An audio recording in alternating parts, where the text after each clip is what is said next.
A semi-complete review of A Complete Unknown. Probably with some spoilers, but only stylistic ones. If you're watching this, you probably already know the film's plot and about Dylan's tumultuous entry onto the folk music scene in the early 1960s, so I'm not going to repeat that. Overall, I thought the cast did a very good job. I thought Edward Norton did especially well as Pete Seeger. When he's performing at Carnegie Hall near the start of the film, I already forget that it's Norton on stage, not Pete. I honestly found his performance more compelling than Timothy's, but maybe that's simply because Timothy naturally got more screen time, so there's much more to scrutinize. And that's not to say that his performance was bad by any stretch.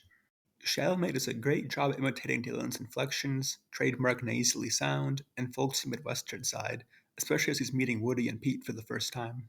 I don't know much about the guitar, but it seemed to me that Timothy did a great job mimicking Dylan's playing as well. I don't think I'll be downloading the soundtrack, though, since for me, performing better than Dylan is a tall order. But Chalamet, Mangold, and the minds behind the motion picture clearly immersed themselves into Dylan's oeuvre, even peppering little Easter eggs throughout the film. In the film, before Dylan performs his more obscure I Was Young When I Left Home, he makes a reference to East Orange, New Jersey, and says of the ballad, It's good for somebody. On the Minnesota Hotel tape, the real-life Bob Dylan spins a yarn about East Orange and also introduces I Was Young When I Left Home with remarks like, It's good for somebody. In the film, Dylan also tells Al Cooper something to the extent of he'd have to be as good a guitar player as Blind Willie McTell. I think this is an homage to Dylan's song Blind Willie McTell, where real-world Dylan pronounces that no one can sing the blues quite like the eponymous musician. Neither of these moments serve to further the plot, but they're like little scavenger hunt items for Dylanologists to collect. One interesting choice Mangold made was to have Woody Guthrie mute. In real life, Guthrie was able to speak until about 1965. I know that Woody and Bob did exchange words in real life, for Woody famously remarked of Bob that his voice was great but his lyrics were lacking, which is kind of the opposite of how most people feel. I'm guessing they made Guthrie mute primarily for two reasons. One, well, it saves them the trouble of having to reimagine the dialogue between these two titans of music. And if Woody could speak, we'd certainly expect more scenes between the two of them talking. We know Bob would constantly be visiting his idol at the hospital, and the film was already pressed for time. Two, it symbolized that the old order of folk music was dying and didn't even have a voice anymore. Guthrie's a vestige of a bygone era, a singer who can't even speak, and now someone's gotta take over Woody's throne. Or allow the kingdom to die.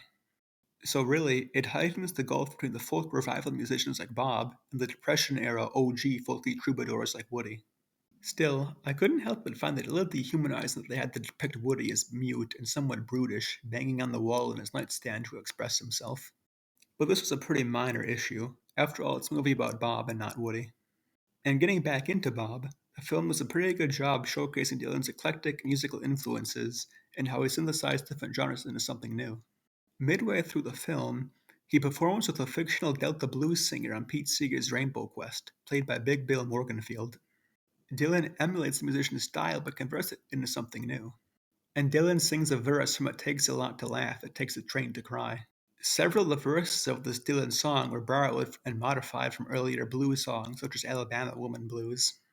The film also pays homage to Susie Rodolo's influences on Dylan, like her concern with Cold War militarism and the mistreatment of African Americans.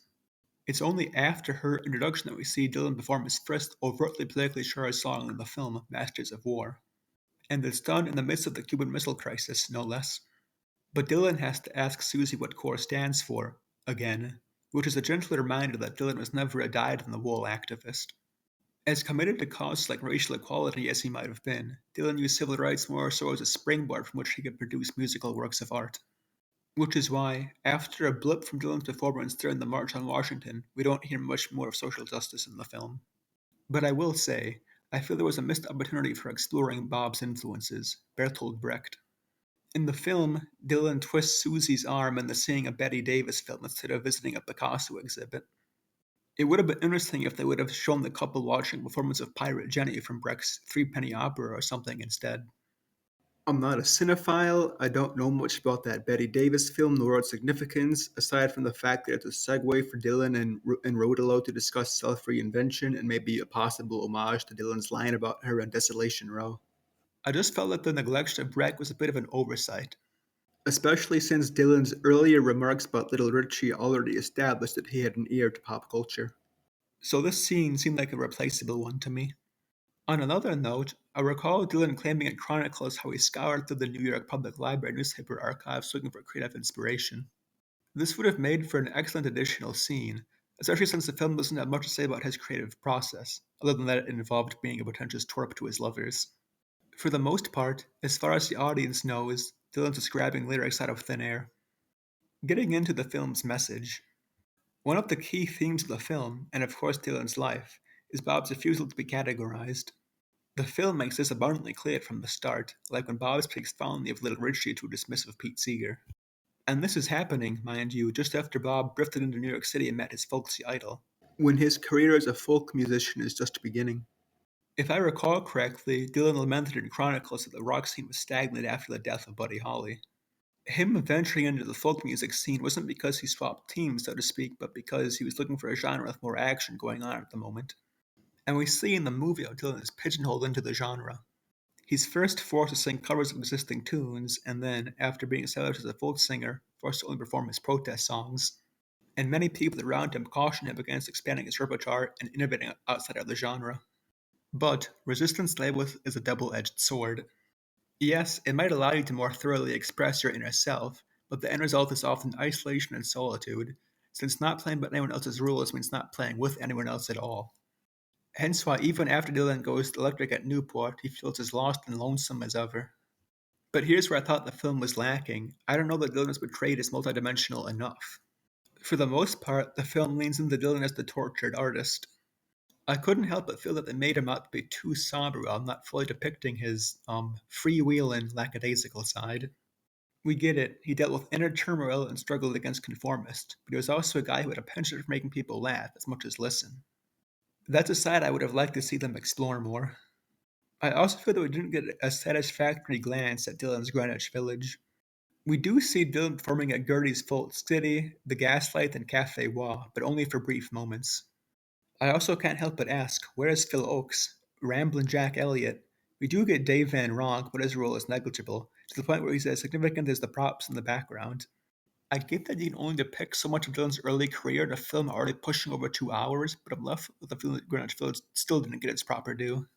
But overall, I thought it was an interesting reinterpretation of Dylan's rise to stardom, riffed with the folk music revival's old guard, and creation of riveting and innovative works of music. The writers and actors clearly did their homework, even if there were some weak spots. All things considered, I award this flick 4.5 stars out of 5.